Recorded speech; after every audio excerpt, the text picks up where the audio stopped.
ठीक है। 11th class में आगे पढ़ रहे हैं हम law of chemical combination, important first chapter हमारा चल रहा है। ठीक है, on the basis of estimation of result of various reactions, बहुत सी रिएक्शंस के हम परिमाणात्मक रिजल्ट जब देखते हैं तो we came to know that chemical reactions between two or more than two substances are governed by some law। तो हम देखते हैं जब भी कोई केमिकल रिएक्शन चलती है तो वो दो या दो से ज्यादा सब्सटेंस से मिलके चलती है, यानी जब हम दो सब्सटेंस को मिलाते हैं तब हमारे पास प्रोडक्ट बनता है, ये केमिकल रिएक्शन है। ठीक है, तो इस केमिकल रिएक्शन में बहुत से कुछ लॉ को फॉलो करते हुए चलता है, these are known as law of chemical combination. तो ये जो जिस नियमों का पालन ये रिएक्शंस करती हैं उन्हीं को हम केमिकल कॉम्बिनेशंस के नियम या लॉ कहते हैं। For out of 5 law are related to weight of substance and 5th to the volume of gases। तो जो हम ये 5 लॉ पढ़ने वाले हैं इसमें से जो 4 हैं वो किससे रिलेटेड है, किसी भी सब्सटेंस या पदार्थ के वेट से या भार से रिलेटेड है, और जो 5वां है आपका 5th जो है वो गैसेस के वॉल्यूम से रिलेटेड है। ठीक है, तो फर्स्ट लॉ है law of conservation of mass, द्रव्य के संरक्षण का नियम कहलाता है। लॉ ऑफ कांस्टेंट और फिक्स्ड और डिफाइंड प्रोपोर्शन, ये कहलाता है स्थिर अनुपात का नियम। लॉ ऑफ मल्टीपल और सिंपल प्रोपोर्शन, ये कहलाता है आपके गुणित अनुपात का नियम। और gases Gay-Lussac law of gases volume, ये कहलाता है आपके गैसेस का गैलुशेक का नियम। और लास्ट है आपका अवोगाद्रो लॉ। तो फर्स्ट लॉ है लॉ ऑफ कंजर्वेशन ऑफ मास, यानी द्रव्य के संरक्षण का नियम। तो देखो मास, यहाँ द्रव्य का मतलब वो द्रव वाला आपका पानी वाला द्रव्य नहीं, द्रव्य मतलब पदार्थ से है। ठीक है, it is also called the law of indestructibility of matter. ये आपका कौन सा नियम कहलाता है, ये आपका कहलाता है इंडस्ट्रिबिलिटी का नियम। It was first of all put forward by the Russian scientist Lomonosov in year 1756। तो आपको रशियन साइंटिस्ट का नाम बस याद रखना है। ठीक है, अब इसमें मेन बात क्या है आपकी, ये डेफिनेशन दी है कि ये लॉ क्या कहता है। According to this law matter can neither be created nor destroy as a result of any physical और केमिकल चेंजेस। तो नियम कहता है कि आप किसी भी मैटर या पदार्थ को ना तो बना सकते हैं, nether be created nor destroyed, ना ही उसको मिटा सकते हैं। ठीक है, बस आप इसकी फिजिकल और केमिकल चेंज बस कर सकते हैं, यानी इसका आप रूप बदल सकते हैं या केमिकल फिजिकल चेंज कर सकते हैं। किसी भी मैटर को आप बना या फिर मिटा नहीं सकते। In the other word the total mass of the product formed is always equal to the mass of the reacting substance of the physical और केमिकल चेंजेस। इसका मतलब है दूसरे शब्द में हम कह सकते हैं कि जब भी हम कोई प्रोडक्ट बनाते हैं तो जो भी हमने प्रोडक्ट लिया है, यानी कि दो से ज्यादा पदार्थ हमने लिए हैं कोई प्रोडक्ट बनाने के लिए, तो आप जब उसका मास देखेंगे और उसके बाद रिएक्शन कराने के बाद जब आप प्रोडक्ट का मास देखेंगे तो वो सेम आएगा, यानी कोई भी उसमें चेंज फिजिकल या केमिकल चेंज करेंगे लेकिन उसके मास में नहीं परिवर्तन नहीं होता। This law can be prove by the following experiment. एक एक्सपेरिमेंट दिया हुआ है यहाँ पे, जैसे कि ये आपका एक जार है, एक फ्लास्क है, उसमें सैंड रखा हुआ है। ठीक है, उसमें आपने क्या किया है, उसको ऊपर से कवर कर दिया है और इसमें आपने कुछ पीसेस लिए हैं फास्फोरस के। ठीक है, और इसको आप जब गर्म करते हैं, आप पहले इसको वेट कर लीजिए कि फास्फोरस का वेट कितना है, उसके बाद आप इसको गर्म करते हैं। गर्म करने के बाद जब आप इसको ठंडा करते हैं और जब जो भी मतलब इसको जब आप इसकी जो इसमें वेपर आई है, जब आप उसको बंद करने के बाद उसको फिर से आप वेट करते हैं तो वो उतना ही वेट आता है, यानी कि सिर्फ चेंज होता है, इसके फॉर्म में चेंज होता है लेकिन इसके वेट में नहीं। ठीक है, ये हुआ आपका फर्स्ट लॉ।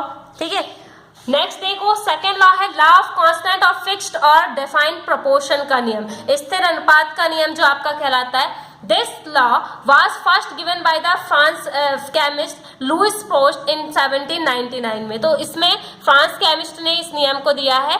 अब लॉ क्या कहता है, A chemical compound obtained from any source or prepared by any method has the same chemical composition of its constant by weight। तो अगर आप कोई भी केमिकल कंपाउंड को ले रहे हैं, चाहे आप वो किसी भी तरीके से ले या फिर किसी भी सोर्स से लेकर आए, लेकिन उनमें जो केमिकल कंपोजिशन होगा वो हमेशा हमेशा सेम वेट का होता है। जैसे मान लो आपने वाटर लिया है, H2 आपने लिया है, चाहे आप उसको रिवर से लेके आए, चाहे वेल से लेके आए, चाहे सी से या फिर रेनफॉल का वाटर हो, लेकिन उसमें H2O जो होगा उसका केमिकल कॉम्बिनेशन हमेशा सेम होगा। ऐसा नहीं कि आपने कुएं का पानी लिया या फिर तालाब का लिया तो उसमें H2O का कॉम्बिनेशन बदल जाएगा, नहीं, केमिकल कॉम्बिनेशन हमेशा सेम होता है, चाहे वो किसी भी सोर्स से लाया गया हो, किसी भी मेथड या किसी भी वे से लाया गया हो। ठीक है, तो ये आपका है सेकेंड रूल। ठीक है, नेक्स्ट देखो लॉ ऑफ मल्टीपल और सिंपल प्रोपोर्शन का नियम, ये कहलाता है आपका गुणित अनुपात का नियम।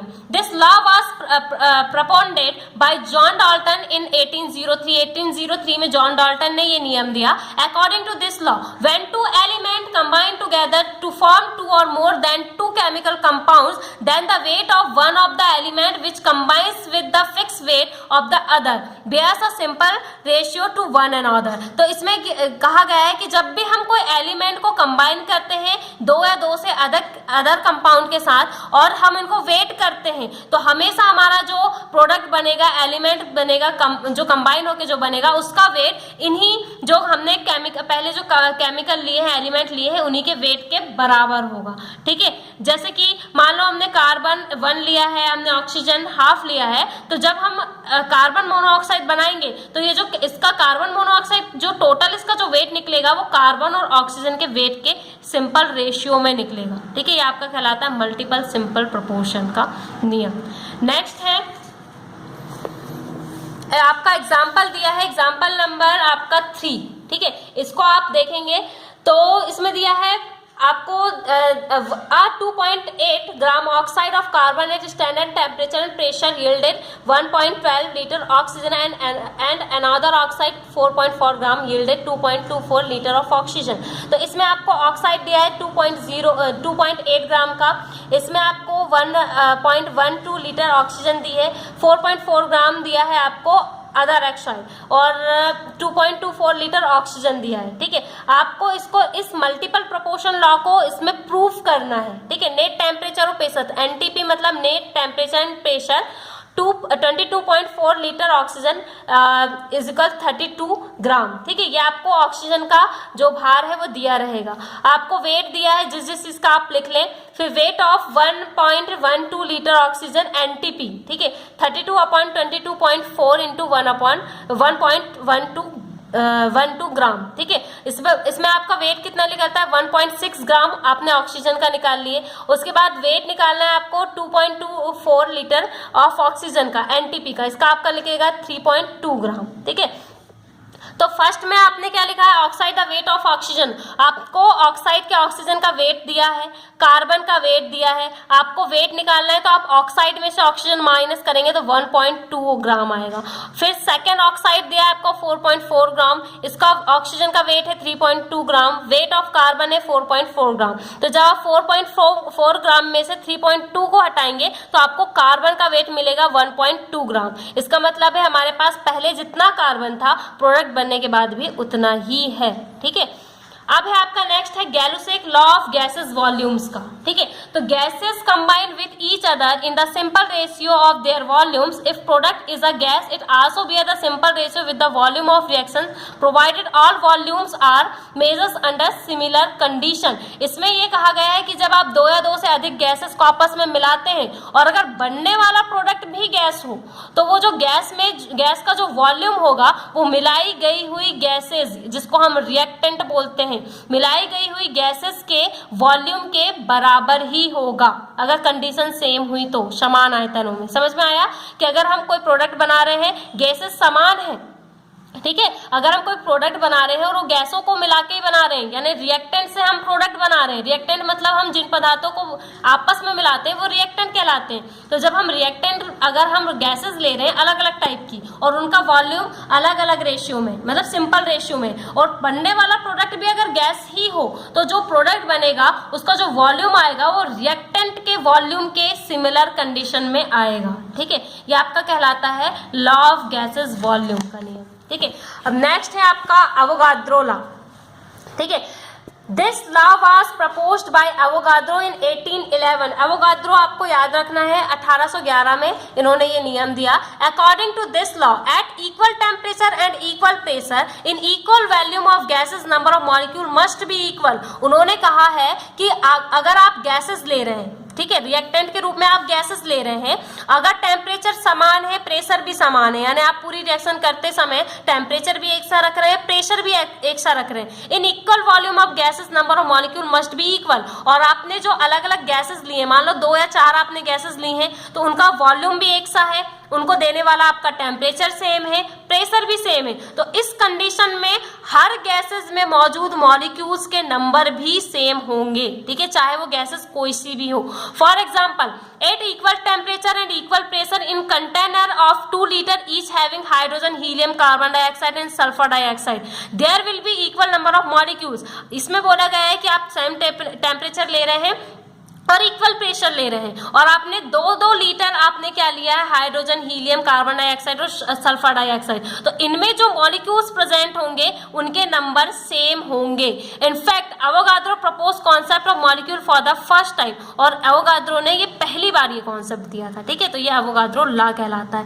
नेक्स्ट है आपका डाल्टन थ्योरी, ठीक है, डाल्टन एटॉमिक थ्योरी, तो इसके बारे में मैं थोड़ा सा आपको बता देती हूँ। John Dalton 1808 proposed atomic theory of matter after studying law of chemical combination. The main points of this theory are, तो जो आपको याद रखना है, डाल्टन के नाम पे ही डाल्टन की एटॉमिक थ्योरी है, तो डाल्टन एटॉमिक थ्योरी डाल्टन ने दी थी 1808 में, और किसके बाद दी थी, जब उन्होंने मैटर के अभी हमने जितने भी 5 कॉम्बिनेशन लॉ पढ़े हैं उन पूरे कॉम्बिनेशन लॉ को पढ़ने के बाद उन्होंने ये थ्योरी दी थी।